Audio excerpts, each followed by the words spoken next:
السلام علیکم ناظرین، دنیا نیوز پر آپ دیکھ رہے ہیں پروگرام نقطہ نظر۔ میں ہوں آپ کا میزبان محمد اجمل جامی، میرے ساتھ تشریف رکھتے ہیں مجیب الرحمان شامی صاحب۔ سب سے پہلے آپ دیکھ پائیں گے آج کے موضوعات۔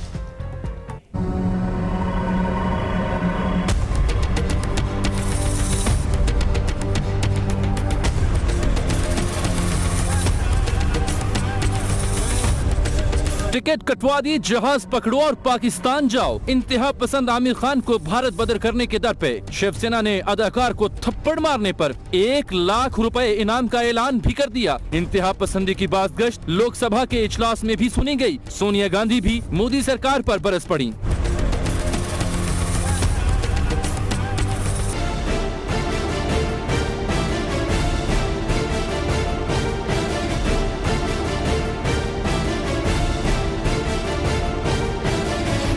چھاپوں اور گرفتاریوں کے خلاف متحدہ قومی موومنٹ کی ریلی۔ رینجرز ہیڈ کوارٹر سے پہلے نمائش چورنگی پر پولیس نے روک لیا۔ متحدہ کے 100 سے زائد کارکن گرفتار کیے گئے، فاروق ستار کا دعویٰ۔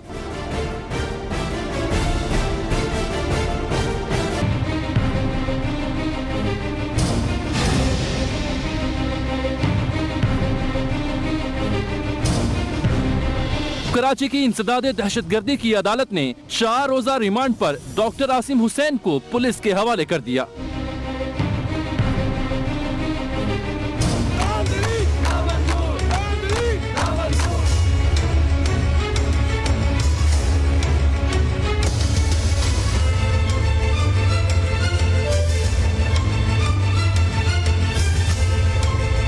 این اے 122 میں وکٹ گر گئی، پی ٹی آئی کا ایک بار پھر آؤٹ ماننے سے انکار۔ انتخابات کالعدم قرار دینے کے لیے الیکشن کمیشن میں درخواست دائر۔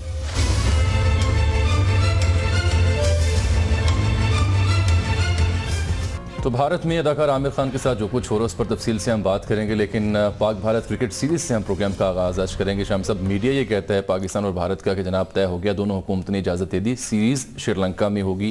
لیکن اس پروگرام سے پہلے شہریار خان صاحب آئے براہ راست لاہور سے، تو انہوں نے کہا جناب کہ مجھے تو حکومت نے کوئی خط، کوئی ای میل، کوئی ہدایت جاری نہیں کی براہ راست۔ ہاں جی، اب ہو سکتا ہے ان تک خط نہ پہنچا ہو، اور بہرحال لگتا یہ ہے کہ یہ سیریز ہوگی، اور سری لنکا میں وہ کہہ رہے ہیں بنگلہ دیش میں ہو جائے۔ وہ کہتے ہیں سری لنکا میں اس سیزن میں بارشیں بہت ہوتی ہیں تو بنگلہ دیش بہتر رہے گا۔ بہرحال جو بھی ہو، بنگلہ دیش میں ہو یا سری لنکا میں ہو، اگرچہ بنگلہ دیش کے معاملے میں ہمارے جذبات ذرا مجروح ہیں کہ وہاں پاکستان کے جو متحدہ پاکستان کے حامی ہیں ان کو ایک انتقام کا نشانہ بنایا جا رہا ہے، پھانسیوں پہ لٹکایا جا رہا ہے اور ان کے خلاف مقدمات چلائے جا رہے ہیں۔ اس کے باوجود یہ برسر اقتدار لوگ کر رہے ہیں۔ پاکستان کے جو عوام ہیں اور بنگلہ دیش کے عوام جو ہیں ان کے دل ایک دوسرے سے دور نہیں ہیں۔ بالکل ٹھیک۔ تو اس لیے ہم ملکوں کو صرف حکومتوں کے حوالے سے نہیں دیکھنا چاہیے۔ تو اس لیے انڈیا جو ہے اس کو بھی ہم مودی سرکار کے حوالے سے نہیں دیکھتے، اور بنگلہ دیش جو ہے وہ بھی نام نہیں ہے حسینہ واجد کا۔ تو جہاں بھی ہو جائے سیریز ہونی چاہیے۔ پاکستان جو ہے وہ اپنے ہدف پر ہے، اس کا پیغام محبت ہے جہاں تک پہنچے، اور پوری دنیا میں وہ یہ بتا رہا ہے۔ لیکن عامر خان کے لیے محبت نہیں مل رہی شیو سینا کی جانب سے۔ ٹکٹ کٹوا دی اور پھر آج یہ اعلان کیا کہ جو اداکار کو تھپڑ رسید کرے گا اسے 1 لاکھ روپیہ دیا جائے گا۔ سونیا گاندھی بھی بول پڑی آج، تو لوک سبھا میں بھی باز گشت تھی، اور کافی حالات وہاں پہ جو ہے نا وہ عامر خان کے حوالے سے۔ دیکھیے یہ جو کچھ بھی ہو رہا ہے وہاں، ایک تو بھارت کی اپنی سول سوسائٹی ریزسٹ کر رہی ہے اس کو، اور یہ انتہا پسند عناصر پوری دنیا میں بھارت کا چہرہ جو ہے اس کو داغدار کر رہے ہیں، اور اس کا ایک جمہوری ملک کے ناطے بھارت کی عزت کی جاتی ہے، اسے وقت کی نگاہ سے دیکھا جاتا ہے، لیکن اس پہ کالا داغ لگا رہے ہیں۔ اور بھارت ایک ایسی سوسائٹی ہے، جنونیوں کی سوسائٹی ہے۔ دیکھیے ہمارے ہاں بھی جنونی موجود ہے، ٹھیک ہے، لیکن جب کوئی ایسی حرکت ہوتی ہے پورا معاشرہ ان کے خلاف اٹھ کھڑا ہوتا ہے۔ بالکل۔ ابھی جہلم میں ایک اقلیتی فرقے کے جو لوگ ہیں ان کا نشانہ بنایا گیا، ان کی فیکٹری کو جلا دیا گیا، جو بہت بڑی چپ بورڈ کی فیکٹری تھی، اور لیکن رینجرز کو طلب کیا گیا، فوج کو طلب کیا گیا، اور حالات پہ قابو پایا گیا۔ علماء کرام کو بٹھایا گیا، ان کو کہا گیا بھئی آپ امن کی اپیل کریں۔ اقلیتی فرقہ جو ہے وہ بھی ہماری ذمہ داری ہے اس کے جان، مال، عزت اور آبرو کی حفاظت کرنا۔ تو اب یہ علماء جو ہیں انہوں نے بھی یقین رہا، مطلب ایک پوری ریزسٹنس ہوئی ہے، پوری حکومت نے بھی، پوری سوسائٹی نے بھی ریزسٹ کیا ہے، اور جنونی جو ہے اور ان کو لوگوں کو گرفتار کیا گیا, انہیں پکڑا گیا, ان کے خلاف کارروائیاں ہو رہی. صحیح.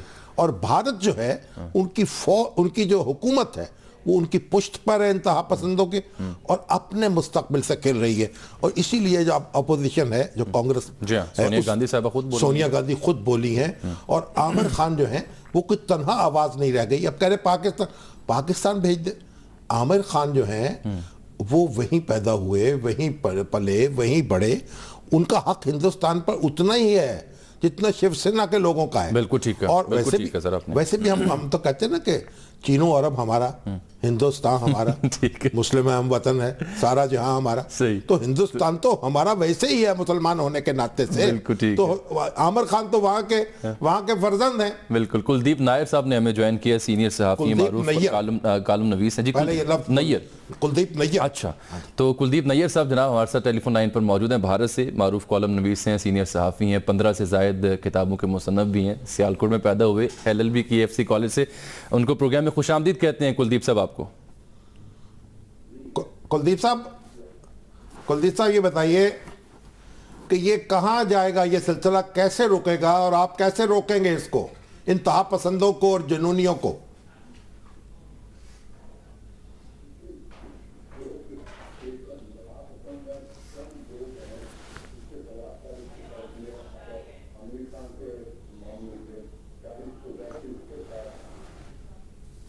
مگر یہ تو حکومت کی اور انتظامیہ کی تو لگتا ہے کہ وہ ان کی پشت پر ہے, ان کی پوری پروٹیکشن ان کو حاصل ہے.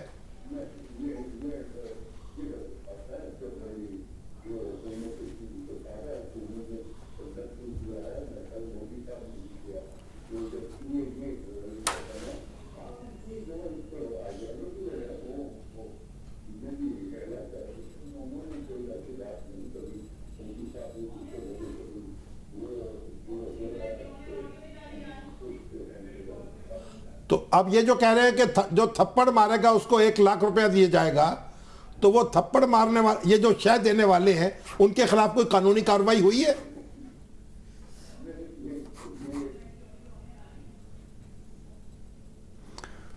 کلدیپ صاحب کو ہم سن نہیں پا رہے, آڈیو ان کی کلیئر کیجئے گا اور لاؤڈ کیجئے گا. ایک بریک لے لیتے ہیں. کلدیپ صاحب ہم آپ کو سن نہیں پا رہے, آپ کو ہم بہتر طریقے سے آپ کی آڈیو کرتے ہیں ارینج, اور پھر آپ سے جو گفتگو ہے وہ جاری رکھیں گے. ملتے ہیں ناظرین آپ سے اس بریک کے بعد.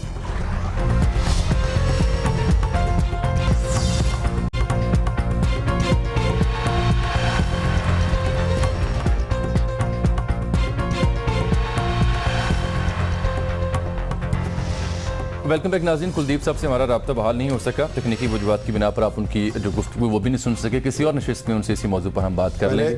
ایک منٹ. جی, جو گفتگو وہ کر رہے تھے وہ میرے کان تک پہنچ رہی تھی. اچھا, تو میرے خلاف خلاصہ بیان کر دیجیے آپ. اور انہوں نے یہ بات کہی کہ دیکھیے جو اس وقت بھارتی حکومت ہے وہ بھی ایسے عناصر کے خلاف کارروائی کر رہی ہے, اور مودی صاحب نے بھی اسے کنڈیم کیا. یہ ان کا نقطہ نظر تھا. اچھا, تو ان کا خیال یہ تھا کہ یہ جو اس طرح کے لوگ ہیں یہ مٹھی بھر ہیں فسادی, اور ان کو وہ بخوبی نپٹ سکتے ہیں. ٹھیک. اب یہ دیکھیں گے کہ وہ ان کو نپٹتے ہیں یا انہوں نے یرغمال بنا رکھا ہے پورے میڈیا کو, پورے معاشرے کو. بظاہر تو ایسے نظر آتا ہے. ٹھیک ہے جی, بہرحال آگے بڑھتے ہیں. شامی صاحب, کراچی سے 2 بڑی اہم خبریں. ایک تو ڈاکٹر عاصم حسین صاحب کو آج پولیس کسٹڈی میں دے دیا گیا ریمانڈ پر 4 روزہ, اور دوسرا دعویٰ کیا تھا کہ 100 سے زائد ان کے کارکنان ہیں جنہیں 2 مختلف چھاپوں میں گرفتار کیا گیا ہے. اس کے خلاف ریلی تھی جو رینجرز ہیڈ کوارٹر جانی تھی, لیکن مزار قائد سے پہلے نمائش چورنگی کے مقام پر روک لیا گیا, اور پھر انہوں نے بھی آگے بڑھنے کی کوشش نہیں کی, لیکن وہاں پر تقاریر کی گئی ہیں.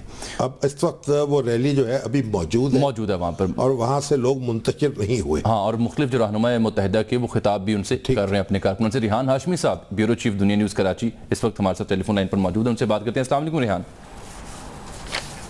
السلام. جی جان. اچھا, آپ یہ بتائیے کہ یہ جو ریلی کو پکڑ لیا گیا ہے اس بارے میں آپ کیا کہتے ہیں؟ دیکھیں بالکل ایسے ہی ہے. ریجنر سے بھی اون کیا ہے کہ ہم نے مختلف علاقوں میں چھاپے مار کے لوگ پکڑے ہیں, انہیں عدالتوں سے ان کا 90 روز کا ریمانڈ لیا ہے. ایم کیو ایم کا دعویٰ یہ ہے کہ جیسے ابھی جامی نے بتایا کہ 100 سے زائد لوگ پکڑے. جب رینجرز کہتی ہے کہ مختلف علاقوں میں وقفے سے جو چھاپے مارنے کا سلسلہ ہے, جرائم پیشہ عناصر کو ہم نے پکڑا ہے اور تمام جو لوگ پکڑے گئے ان کو عدالتوں میں بھی پیش کر رہے ہیں. لیکن ایم کیو ایم نے اس کے لیے ریلی نکالی. انہوں نے کل رات اعلان کیا تھا, رات گئے. ریلی جیسے نمائش سے پہلے روک لی گئی ہے اور وہیں خطاب جاری ہے. ابھی حیدرآباد رضوی نے خطاب کیا, پھر عامر خان خطاب کریں گے, پھر ڈاکٹر فاروق ستار خطاب کریں گے, وسیم اختر بھی خطاب کریں گے. تو اب ریلی ابھی وہاں کہنا چاہیے دھرنا دے کے بیٹھ گئے اور جو رہنماؤں کے خطاب جاری ہیں. گویا یہ ان کے ایک بڑے انتخابی جلسے کی صورت اختیار کر گئی ہے. دیکھیں شامی صاحب, لگتا ہے ایسے کہ بڑے دنوں بعد ہم نے دیکھا ہے کہ ایم کیو ایم دوبارہ چارج ہوئی ہے. جس طرح ریلی نکالی ہے, بڑی تعداد میں لوگوں کو جمع کیا ہے اور کافی عرصے بعد یہ ریلی نظر آئی ہے شہر میں, کوئی بڑی ایکٹیویٹی ایم کیو ایم کی جانب سے. اب تک وہ صرف پریس کانفرنسیں اور چھوٹے موٹے احتجاج کرتے تھے, لیکن آج بھرپور طریقے سے ایسے لگتا ہے انہوں نے وارم اپ کیا ہے بلدیاتی الیکشن سے پہلے, کہ دکھانا چاہا کہ جی ایم کیو ایم سے لوگ ساتھ ہیں اور ان کے ساتھ رہیں گے. تو ہمیں تو یہ لگتا ہے کہ ایک وارم اپ ہے ایم کیو ایم کی جانب سے, اور لوگوں کو ان کو بتانے کے لیے, شہریوں کو کہ وہ مزید نکلیں اور ایم کیو ایم کا ساتھ دیں. گویا ایک یہ کہا جا سکتا ہے کہ ایم کیو ایم بہانہ ڈھونڈ رہی تھی کہ کوئی صورت نکلے اور وہ اپنی طاقت کا مظاہرہ کر سکے اور اپنے کارکنوں کو متحرک کر سکے. دیکھیں اس کو بہانہ تو نہیں کہا جا سکتا, لیکن جس طرح ان کا یہ دعویٰ ہے کہ الیکشن سے پہلے ان کے سیکٹر آفیسز میں جہاں الیکشن کی ایکٹیویٹی انہوں نے سٹارٹ کر رکھی تھی وہاں چھاپے مارے جا رہے ہیں اور سلسلہ بڑھ گیا, تو انہوں نے یہ فیصلہ کیا کہ اب بار بار پریس کانفرنس کرنے سے, کیونکہ ان کے قائد کے خطاب پر اور ٹی وی پہ دکھانے پابندی ہے, اتنا میڈیا پہ اجاگر نہیں ہوگا, ہم ریلی نکالتے ہیں, ریلی نکلے گی, پہنچیں گی.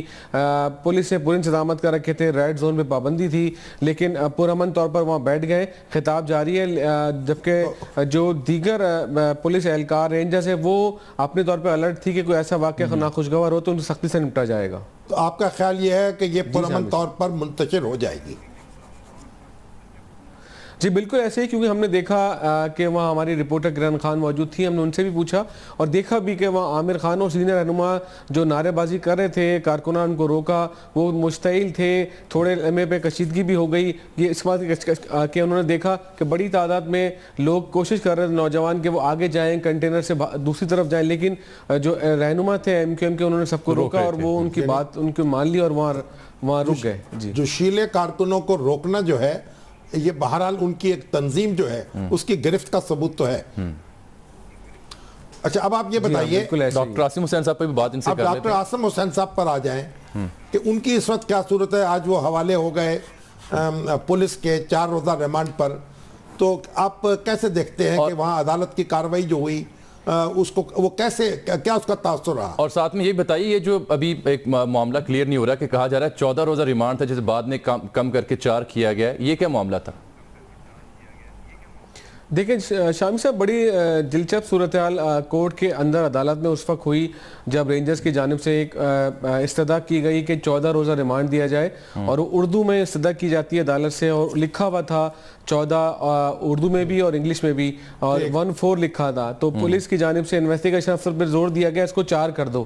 جب عدالت کے سامنے گئے, وہ پرچہ گیا, استدعا گئی, تو وہ 4 کا ریمانڈ مل گیا. تو رینجرز کے حکام ہکا بکا رہ گئے, ہم نے 14 لکھا, 4 کیسے ہو گیا. اس پر رینجرز حکام کے جو لا آفیسرز ہیں اور پروسیکیوٹر جنرل کے درمیان گرما گرمی بھی ہوئی. انہوں نے کہا جی ہم نے تو 14 لکھا تھا, یہ 4 کیسے ہو گیا. پھر ہم نے دیکھا, ہم نے دنیا نیوز سے خود دکھایا, اس پرچے پہ ہاتھ سے جو 1 تھا اس کو 0 کر دیا اور 4 اور اس کا ریمانڈ مل گیا. چلیے ٹھیک ہے. اب یہ جو پورا مقدمہ جس طریقے سے آگے بڑھ رہا ہے اور نیب کے معاملہ جس طرح چل رہے ہیں, جس طرح رینجرز نے ان کو اپنے قابو کیا ہے, اس بارے میں کوئی ہمارے...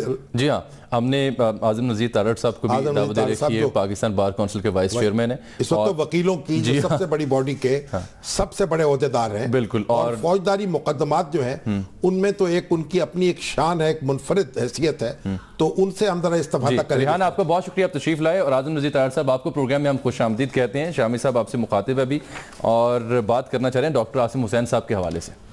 تارڑ صاحب یہ بتائیے کہ یہ جو نیب جب کسی کو گرفتار کرتا ہے تو اس کو کیا اس کا طریقہ ہے, پہلے گرفتاری ہوتی ہے, پہلے انکوائری ہوتی ہے, اور یہ جو عاصم حسین صاحب کا قصہ ہے کہ 90 روز کے لیے تو ان کو رینجرز نے اپنے پاس رکھا اور اس کے بعد ایک مقدمہ درج کرایا اور پھر ریمانڈ مانگ لیا. تو کس طرح آپ دیکھیں گے قانون کی نظر میں یہ سارے معاملات کو؟ دیکھیے شامی صاحب، جب بہت ساری چیزیں الجھا دی جاتی ہیں تو پھر اس کے وہ نتائج سامنے نہیں آتے.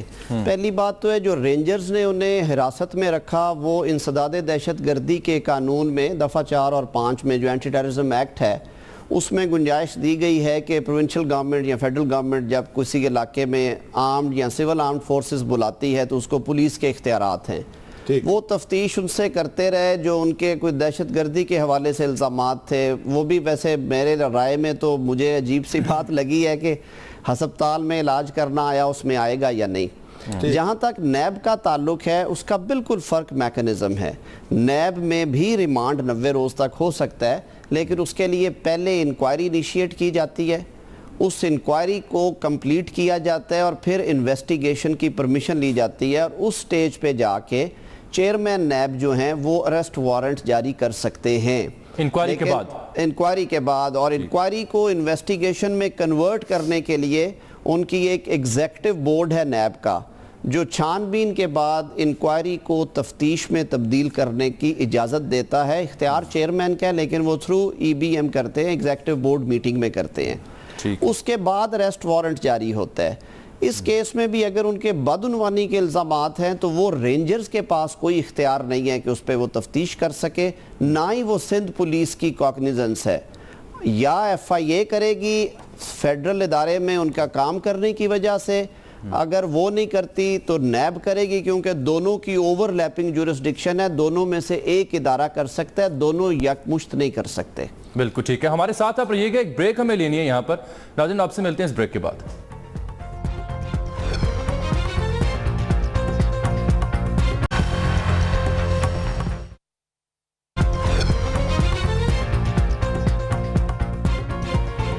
ویلکم بیک ناظرین. اعظم نذیر تارڑ صاحب سے ڈاکٹر عاصم حسین کے کیس کے حوالے سے گفتگو ہو رہی ہے لیکن اس جو رینجرز کی مدعیت میں مقدمہ شام صاحب درج ہوا اس میں دہشت گرد دفعات بھی ہیں اور 2-3 سیلینٹ فیچرز ہیں اس کے کہ ڈاکٹر عاصم نے کلفٹن میں واقع اسپتال میں گینگ وار، کلعدم اور جہادی تنظیموں کے ملزمان کا علاج کیا. ڈاکٹر عاصم نے متحدہ کے رہنما رؤف صدیقی، وسیم اختر، سلیم شہزاد اور انیس قائم خانی کے کہنے پر علاج کیا.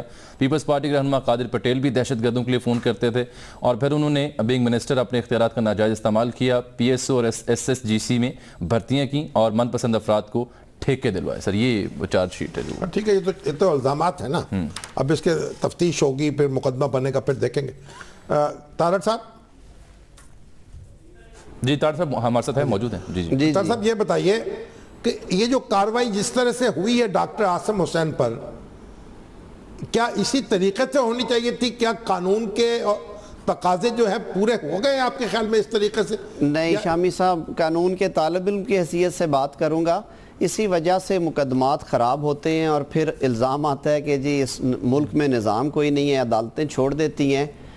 دیکھیں قانون نے کمپارٹمنٹس بنائے ہوئے ہیں. رینجرز کو اختیار دیے گئے، سول آرمڈ فورسز کو وہاں پہ رکھا گیا کہ انہوں نے لا اینڈ آرڈر کے حوالے سے اور اینٹی ٹیررزم کے حوالے سے کام کرنا ہے. انہوں نے جو کوگنیزنس لی ہے نا اس ایک ہی FIR میں یا کرائم رپورٹ میں انہوں نے ان کا علاج کرنے کا بھی رکھا، اس میں کچھ نیکسز نظر آتا ہے. لیکن معذرت کے ساتھ ڈاکٹر یا وکیل کو یہ کہنا کہ آپ نے فلاں آدمی کو امداد دینی ہے، فلاں کو نہیں دینی. قانون میں شامی صاحب آپ بھی پڑھتے سنتے ہیں جرم ہونے کے وقت جو بندہ پارٹیسپیٹ کرتا ہے یا اس میں شامل ہوتا ہے منصوبے میں وہ تو مجرم بنے گا.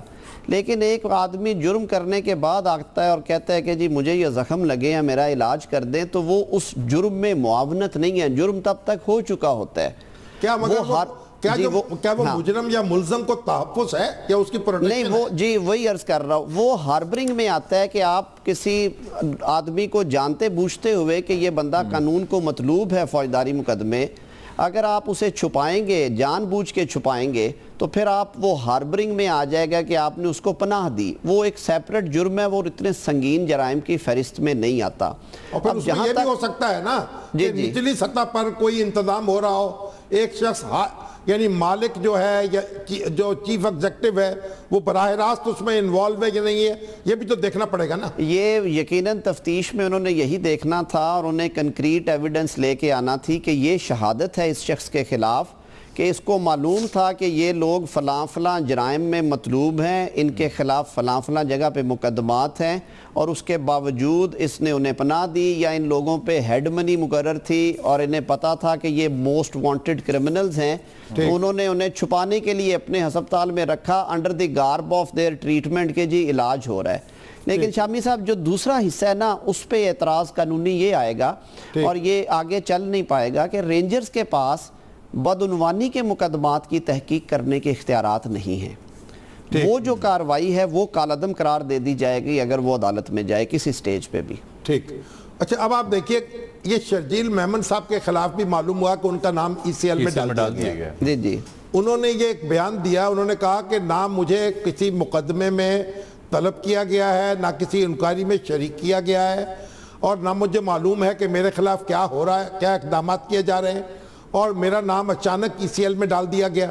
یعنی ایک صوبائی وزیر جو ہے اس سے وزیر اعلیٰ کو کچھ پتہ نہیں ہے، اور اس کا نام نیب سفارش کرتی ہے اور وزارت داخلہ ECL پہ ڈال دیتی ہے۔ کیا یہ بھی کچھ درست پروسیجر ہے؟ عام طور پہ یہ نہیں کیا جاتا، ہونا بھی نہیں چاہیے، کیونکہ شامی صاحب جو نقل و حرکت کی آزادی ہے نا وہ انسان کا بنیادی آئینی حق ہے، اور اسی لیے کہا جاتا ہے کہ کسی کی آزادی سلب کرنے کے لیے یہ نقل و حرکت کی آزادی بھی آزادی میں یہ ضروری جیسے ایان علی کو مل رہی ہے نقل و حرکت کی آزادی، جی کئی کو ملی، آپ کے سامنے پاسپورٹ تو واپس مل رہا ہے۔ مل گیا جی ہاں، پاسپورٹ اسی لیے واپس مل رہا ہے کہ یہ آئینی حق ہے ہر کسی کا، کہ جب تک اس کا جرم ثابت نہیں ہو جاتا اور وہ مناسب ضمانت دینے کو تیار ہے، اس کو نہ روکا جائے سفر کرنے سے یا باہر جانے پہ۔ اس میں بھی کیا اچھا ہوتا اگر شرجیل میمن کو نوٹس دے دیا جاتا، جو کہ عموماً وزارت داخلہ کسی کے خلاف یہ کارروائی کرنے سے پہلے دیتا ہے کہ جی آپ کے خلاف یہ شکایت آئی، اس کا جواب دیکھ لیں، یا کئی دفعہ انہیں سفیشنٹ سیکیورٹیز ان سے شورٹیز پہلے مانگ لی جاتی ہیں۔ صرف اس صورت میں ECL میں نام دیا جاتا ہے جب ملزم کے ویئر اباؤٹس کا پتہ نہ چل رہا ہو اور یہ ڈر ہو کہ وہ چپکے سے نکل جائے گا۔ عام طور پہ جیسے روپوش ہو جاتے ہیں لوگ، وہ تو باہر بیٹھا ہوا ہے اور ECL میں ڈال دیا گیا اس کو۔ بس یہ پھر اسی لیے کہتے ہیں نا شامی صاحب، یہ چیزیں اپنے منطقی انجام کو نہیں پہنچتی۔ پھر جب عدالتیں انٹرفیئر کرتی ہیں اور وہ آئین کی تشریح اور آئینی حقوق کی تشریح کرتی ہیں تو کہا جاتا ہے جی عدالتیں غلط کر رہی ہیں۔ سوچنے کا امر یہ ہے کہ ہمارے تفتیشی اداروں کو اور ہماری انتظامیہ کو ہیسٹ میں ایکشنز نہیں کرنے چاہیے۔ دیکھیں الطاف حسین والا کیس دیکھ لیں، پچھلے 1 سال سے آپ مانتے ہیں نا کہ انگلینڈ کا قانونی نظام ایک منجھے ہوئے قانونی نظام کے مطابق، وہاں پہ ہر طرح کی سیکیورٹی ہے، لا اینڈ آرڈر بہتر ہے، جرائم کم ہے، لیکن پچھلے سوا سال سے انہوں نے اس کی نقل و حرکت پہ پابندی نہیں لگائی۔ بانڈ لیا ہوا ہے کہ جب تمہیں بلائیں گے تم نے آنا ہے اور ہمارے سوالوں کا جواب دینا ہے۔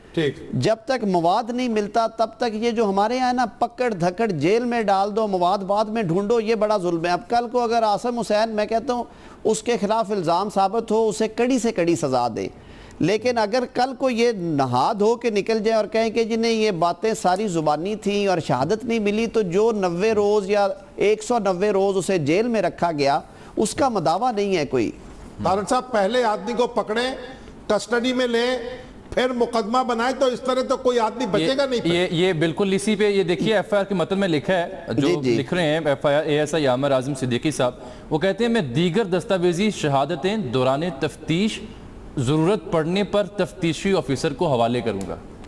ہاں نہیں، دیکھیں ایمرجنسی وہاں پہ لگی ہوئی ہے، آرمڈ یا سول آرمڈ فورسز کو بلایا گیا، لیکن اس کی گارب میں اس حد تک نہیں جانا۔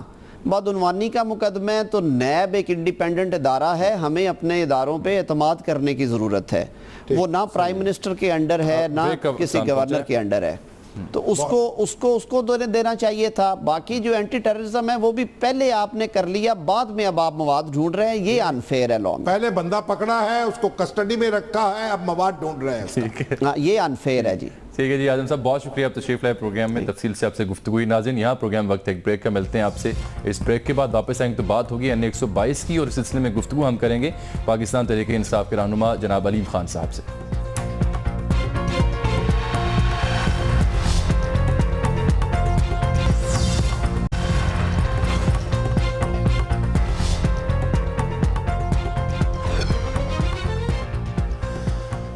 ویلکم بیک ناظرین، NA 122 پر بات کرنے سے پہلے شامی صاحب کچھ کہنا چاہ رہے ہیں۔